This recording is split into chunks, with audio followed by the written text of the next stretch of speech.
انسان کو مال کی جو نعمت عطا فرمائی ہے اس کا تقاضا یہ نہیں تھا کہ اسے ناحق اڑاتا رہے، بلکہ یہ تھا کہ وہ بلندیاں جو سخت جدوجہد سے حاصل ہوتی ہیں انہیں سر کرنے کے لیے مشکل گھاٹی میں بے دریغ گھس جاتا، مگر اس نے اس مشکل گھاٹی میں گھسنے کی جرات تک کی نہیں کی۔ مالداری کے لیے مشکل گھاٹی کیا ہے؟ اللہ تعالیٰ نے فرمایا کہ وہ کسی کی گردن سے توق غلامی اتار پھینکے اور اس کی مدد کرے اس میں، یعنی اسے خرید کر، کسی غلام کو خرید کر اسے آزاد کر دینا، یا جزوی طور پر یعنی کچھ حصہ کچھ سپورٹ ہی کر دینا، تو اس کام میں اس کی مدد کرنا، تو یہ ہوتا ہے فلق تحمل العقبہ، مشکل گھاٹی۔ تو فلق تحمل العقبہ، عقبہ سے ہے، عقبہ کہتے ہیں گھاٹی، دو پہاڑوں کے درمیان دشوار گزار راستے کو کہتے ہیں، جس طرح اس میں سے گزر کر، اس میں سے ہو کر گزرنا اور اس کو پار کرنا دشوار ہوتا ہے، اسی طرح غلام کو آزاد کرنا اور بھوکے رشتہ دار اور یتیم یا خاک نشین اور غریب کو کھانا کھلانا دشوار ہوتا ہے۔ بخل انسان کو ان کاموں میں مال خرچ کرنے سے باز رکھتا ہے، تو یہ مشکل اور مشکل ترین گھاٹی ہے، لیکن کیا ہے، کرنا ہے۔ آیت 12، کیا تو یہ سمجھتا ہے کہ گھاٹی کیا ہے؟ کسی گردن کو آزاد کرنا۔ آیت 13 ہے، کسی گردن یعنی غلام کو آزاد کرنا، یا بھوک والے دن کھانا کھلانا کسی رشتہ دار یتیم کو۔ تو کسی بھی قریبی رشتہ دار، قرابت دار یتیم کو، یعنی قرابت داروں کا پہلا کھانا کھلانے کی طرف یہاں پر متوجہ کیا گیا۔ تو یتیم، غریب اور خاص کر کے جو قریبی رشتہ دار ہوتے ہیں وہ، تو رشتہ داروں کو کھانا کھلانا زیادہ افضل ہے جو قریبی رشتہ دار ہیں۔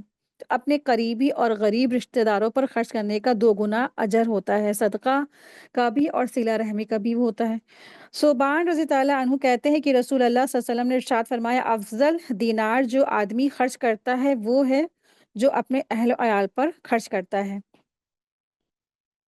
جو گروسری، جو منتھلی گروسری جو آتی ہے نا، جو آپ گھر والوں کے لیے لے کر آتے ہیں، اور اس کو بوجھ نہ سمجھا کریں، اس پر بھی انسان کو اجر ملتا ہے۔ اگر میاں نہیں کماتا، کچھ خواتین کما کر لاتے ہیں تو کرنا پڑتا ہے، تو اس پر بھی کیا ہے، اس کو 2 گنا اجر ہے، کیونکہ آپ کے اوپر فریضہ نہیں ہے، خواتین کے اوپر فریضہ نہیں ہے، تو وہ کیا ہے، اگر وہ کما کر گھر پہ لا رہی تو وہ احسان کر رہی ہے۔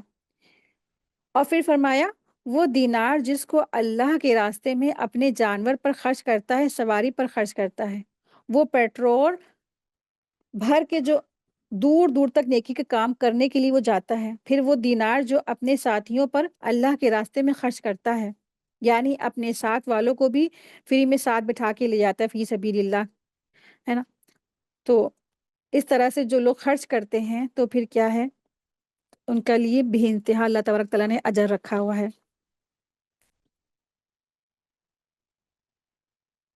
آیت 16، یا خاک سار مسکین کو، پھر ان لوگوں میں سے ہو جاتا ہے جو ایمان لاتے اور ایک دوسرے کو صبر کی اور رحم کرنے کی وصیت کرتے ہیں۔